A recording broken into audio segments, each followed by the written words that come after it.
अस्सलाम वालेकुम दोस्तों, एक बार फिर से आपका खैर मकदम है हमारे यूट्यूब चैनल AIM की आवाज़ में। मैं आसिफ आपकी खिदमत में एक बार फिर से। दोस्तों, इन दिनों मीडिया में एक खबर बहुत ज़्यादा वायरल हो रही है और वो खबर है कि ईरान के जो सेना प्रमुख है वही इजराइल के जासूस निकले हैं। भारत में और भारत से अलग दुनिया भर की मीडिया में ये खबर फैल गई है कि ईरान के जो सेना प्रमुख हैं वो इजराइल के जासूस है। जब से यह खबर सामने आई है इसके बाद से ईरान में भी हड़कंप मचा हुआ है। ईरान ने हालांकि अपने सेना के प्रमुख को हिरासत में लिया और किसी सेफ जगह पर रखा हुआ है। बताया जा रहा है कि उनसे इस मामले में पूरी जांच पड़ताल की जा रही है, पूरी पूछताछ की जा रही है। और ये भी बताया जा रहा है मीडिया की रिपोर्ट के मुताबिक, हालांकि इस जांच पड़ताल में पूछताछ में उनको दिल का दौरा भी पड़ा और दिल का दौरा पड़ने के बाद उनको अस्पताल में भर्ती कराया गया, जहां पर उनका इलाज भी हो रहा है। बताया जा रहा है कि मीडिया की रिपोर्ट के मुताबिक इनके ऊपर जो शक की सबसे बड़ी जो सुई घूमी है वो इसलिए घूमी है कि जब से हिजबुल्लाह के चीफ को एक मिसाइल हमले में मारा है उसमें इनका नाम आया है, क्योंकि वो मिसाइल हमला ऐसी जगह था जो बिल्कुल टारगेट पे गिरा था, जहां हिजबुल्लाह के प्रमुख थे बिल्कुल उसी टारगेट पे था। ईरान का ये शक था कि किसी ने तो इनकी मुखबरी की है, तो उसी मुखबर को ये ढूंढ रहे थे। और हालांकि खबरों के मुताबिक ये सामने आया है कि जो सेना के प्रमुख है वही इसमें असली मुखबर है। हालांकि अभी देखने वाली बात है, क्योंकि इसके ऊपर जांच चल रही है। जांच में क्या चीज़ें सामने आती हैं वो देखने वाला होगा, क्योंकि 27 सितंबर को ये हमला हुआ था जो हिजबुल्लाह के चीफ पर हुआ था, जिसमें उनकी मृत्यु हुई थी और उसके बाद से ही ये भी गायब थे। तो शक की जो सुई घूमी है वो इसी वजह से घूमी है। हालांकि ईरान में इसके ऊपर पूरी चर्चा है और इनके ऊपर जांच भी चल रही है। अब देखने वाली बात है कि उस जांच में क्या आता है। आप बने रहिए हमारे चैनल के साथ। मैं आपको असदुद्दीन ओवैसी साहब की एक वीडियो दिखा देता हूँ, पूरी वीडियो देखें ओवैसी साहब उसमें क्या बोल रहे हैं।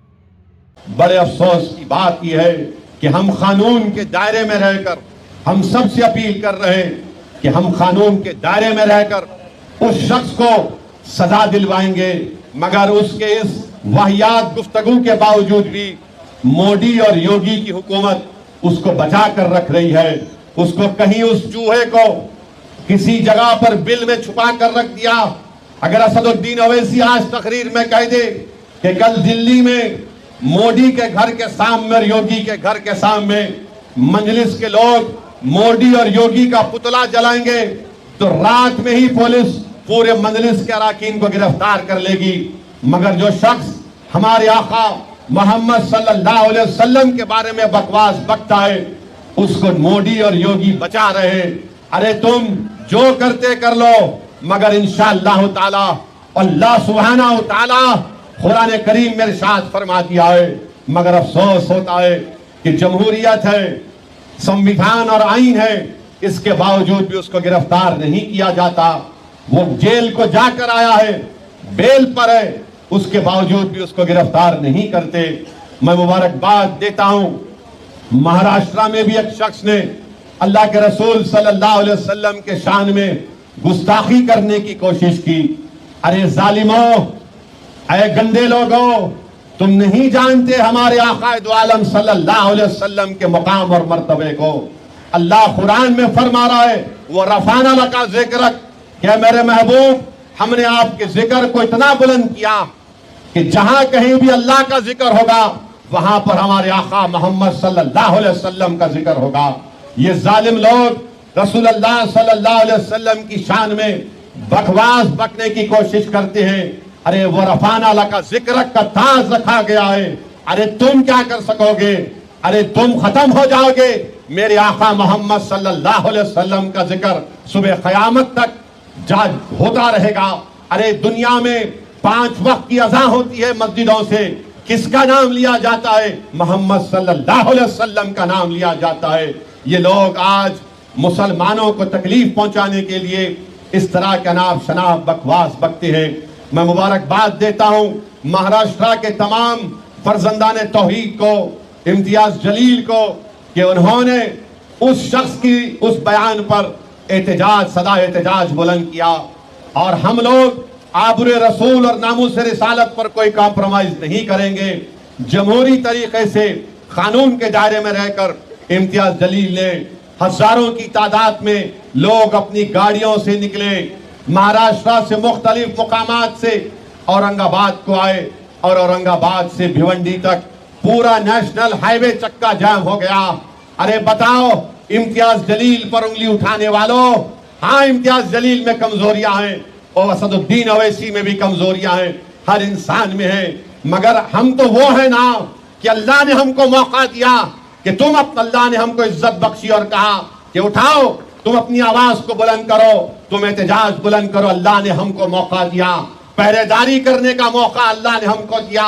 वो तातारियों के जमाने में जिस कुत्ते ने उस नामूसे रिसालत के ऊपर जो शख्स बकवास बक रहा था, जिस कुत्ते ने हक अदा किया, अरे हम भी कुत्ते हैं, अरे हम तो सौदा कर चुके हैं, हम तो मदीने के बाजारों में बिक चुके हैं। अरे तुम कितना हमको बोलोगे, तुमसे नहीं हुआ तो अल्लाह ने मजलिस से काम दिया, तुमको इस बात की तकलीफ है। अरे तुम बकवास बकते हो, मगर जिस शख्स ने रसूलुल्लाह सल्लल्लाहु अलैहि वसल्लम के बारे में अनाप शनाप बका, तुम एक वीडियो नहीं निकालते उसके बारे में, तुम एक वीडियो नहीं निकाल सकते। और इम्तियाज जलील जब एहतजाज बुलंद करता है तो ये तमाम के तमाम मेरे अजीज दोस्तों और बुजुर्गों शुरू हो जाती है। अरे दुनिया की सबसे बड़ी दौलत नामूस रिसालत है, दुनिया की सबसे बड़ी दौलत, दुनिया की सबसे बड़ी ताकत, दुनिया की सबसे बड़ी जिस जगह पर पहरा देना, वो आबरूए रसूलुल्लाह सल्लल्लाहु अलैहि वसल्लम है। मेरे अजीज दोस्तों और बुजुर्गों, इल्मुद्दीन एक शख्स था, वो किसी एक उस जमाने में शायद 1910 या 20 में कोई नामूस रिसालत में बकवास बक दिया, इल्मुद्दीन ने वासिल जहन्नम कर दिया। इल्मुद्दीन को सजा हो गई, और जब सजा हुई तो दीदार अली शाह एक बहुत बड़े बुजुर्ग थे, हजरत दीदार अली शाह बहुत बड़े बुजुर्ग थे। वो जब नमाज जनाजा इल्मुद्दीन का पढ़ा रहे थे तो दीदार अली शाह गश खाकर गिर गए। लोगों ने पूछा, हजरत आप क्यों गिर गए? तो उन्होंने कहा, इसलिए गश खाकर गिरा हूं कि तुम जिसको गरीब समझ रहे थे, जिसका जनाजा, उसके जनाजे में मोहम्मद सल्लल्लाहु अलैहि वसल्लम को तशरीफ लाए थे। तो मेरे अजीज दोस्तों और बुजुर्गों, नौजवानों याद रखो, नौजवानों याद रखो, मैं आपसे जो कुछ कह रहा हूं, नामूस रिसालत पर कोई कॉम्प्रोमाइज नहीं हो सकता। एहतजाज करेंगे जमहूरी दायरे में रहकर, कानून की चार दीवारियों में रहकर, ये हमारे पास है। जिस तरह इब्न अनीस ने कहा था कि जो आसा रसूलुल्लाह सल्लल्लाहु अलैहि वसल्लम ने मुझे दिया, मेरे कफन में मेरे साथ रख देना। और रसूलुल्लाह सल्लल्लाहु अलैहि वसल्लम ने क्या फरमाया था कि इब्न अनीस, ये आसा हशर के मैदान में तेरी पहचान होगी। तो जो लोग आज अल्लाह के रसूल सल्लल्लाहु अलैहि वसल्लम की आबरू के लिए पहरेदारी का हक अदा कर रहे, हम गुनाहगार सही, हम गुनाहों में डूबे हुए हैं। मैंने देखा कि जब हैदराबाद दारुस्सलाम में एक शख्स मेरे पास रोता हुआ आया और कहा, असद साहब क्या कर रही जमात मजलिस? इस शख्स ने मेरे आका मोहम्मद सल्लल्लाहु अलैहि वसल्लम के बारे में इस तरह की बकवास बकी। मैं उसको अच्छी तरह जानता था, वो क्या है क्या करता है मैं जानता था उसको। उसने कहा कि मैं गुनाहगार हूं, तुम सही सोच रहे, मैं गुनाहगार हूं, मगर याद रखो असदुद्दीन अवैसी, मैं रसूलुल्लाह सल्लल्लाहु अलैहि वसल्लम के दर का गद्दार नहीं हूं, मैं गुनाहों में डूबा हुआ शख्स हूं, मगर आका के दर का कुत्ता हूं। इसलिए तुमसे आकर कह रहा हूं कि कुछ करो। ये मुसलमान है, कुछ भी होगा, मगर जहां पर बात आएगी मोहम्मद सल्लल्लाहु अलैहि वसल्लम की नामूस की, वो सब भूल जाएंगे। तो मेरे अजीज दोस्तों और बुजुर्गों, अपनी सफों में इत्तेहाद को पैदा करो। मैं सलाम करता हूं महाराष्ट्र में वो जो छोटे छोटे बच्चे जुलूस में गए थे, एहतजाजी जुलूस में, और अपने माँ बाप के साथ गए थे, और उनकी जबानों पर एक ही तराना था, लब्बैक या रसूल अल्लाह, लब्बैक या रसूल अल्लाह सल्लल्लाहु अलैहि वसल्लम। नौजवानों, अपनी औलादों में रसूल अल्लाह सल्लल्लाहु अलैहि वसल्लम की मोहब्बत पैदा करो। याद रखो, यही चीज काम में आने वाली है। तुम अगर अपनी औलाद को रसूलुल्लाह सल्लल्लाहु अलैहि वसल्लम की मोहब्बत नहीं पैदा करोगे, रसूलुल्लाह सल्लल्लाहु अलैहि वसल्लम के अहले बैत की मोहब्बत नहीं पैदा करोगे, सहाबा इकराम की मोहब्बत नहीं पैदा करोगे, उनको कुरान नहीं पढ़ाओगे, तो फिर नौजवानों, दुनिया में हम में और अखियारों में क्या फर्क बाकी रह जाएगा। तो मेरी आप तमाम से अपील है कि अपनी औलादों को सही तरबियत दो, مسجدوں کو آباد رکھو, نمازوں کو آؤ, یاد رکھو یہی چیزیں ہم کو دنیا میں کامیاب کرے گی. نوجوانوں, میں شیوا ریڈی پیٹ کے ذمہ داروں سے بھی اپیل کر رہا ہوں کہ اللہ قرآن میں فرماتا ہے وَاعْتَصِمُوا بِحَبْلِ اللَّهِ جَمِيعًا وَلَا تَفَرَّقُوا, کہ اللہ کی رسی کو مضبوطی سے تھام لو. اللہ کہہ رہا ہے اللہ کی رسی کو مضبوطی سے تھام لو, اور تم اپنے آپ کو مت بانٹ لو, منتشر مت ہو جاؤ. اور وہ کیا ہے اللہ کی رسی؟ قرآن اور سنت.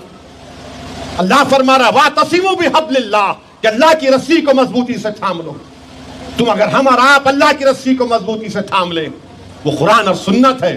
بلکہ امام جعفر الصادق نے کہا تھا کہ وَاعْتَصِمُوا بِحَبْلِ اللَّهِ کا مطلب قرآن کے ساتھ اہل بیت بھی ہے.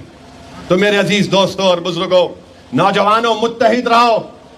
تم اگر متحد نہیں رہو گے, انتشار کی کیفیت پیدا ہو جائے گی. تو ہم کیسے ان باطلوں کے طاقتوں کو, کیسے ان کو ہم مسمار کریں گے؟ اگر ہم متحد رہیں گے تو کیسے متحد رہیں گے؟ ہر کوئی بولے گا اتحاد پیدا کرو. اتحاد پیدا کرنے کے لیے بنیاد کیا ہوگی؟ ایک مسجد بنائیں گے, بلڈنگ بنائیں گے, یہ سٹیج بنائیں گے تو بنیاد اچھی ہوگی نا. تو بنیاد کیا ہے؟ اللہ کی رسیوں کیا ہے؟ قرآن اور سنت. اس کو بنیاد بناؤ, اس بنیاد پر اپنے اتحاد کو مضبوط کرو. شیوا ریڈی پیٹ میں خرابات کے نوجوانوں, تو باطل طاقتیں, باطل طاقتوں کی ہوائیں, ان کا طوفان بھی آئے گا تو تمہارا اتحاد نہیں ہلے گا. تو پیغام یہی دے رہا ہوں کہ اپنے آپ میں اتحاد کو پیدا کرو, اللہ کی رسی کو مضبوطی سے تھام لو. اللہ قرآن میں فرما رہا ہے وَاعْتَصِمُوا بِحَبْلِ اللَّهِ, اللہ کی رسی کو مضبوطی سے تھام لو, متفرق نہ ہو جاؤ, اپنے آپ کو مت بانٹ لو. میرے عزیز دوستوں اور بزرگوں, یہ ہماری زندگی کا مقصد ہونا چاہیے کہ ہم اتحاد کو پیدا کریں.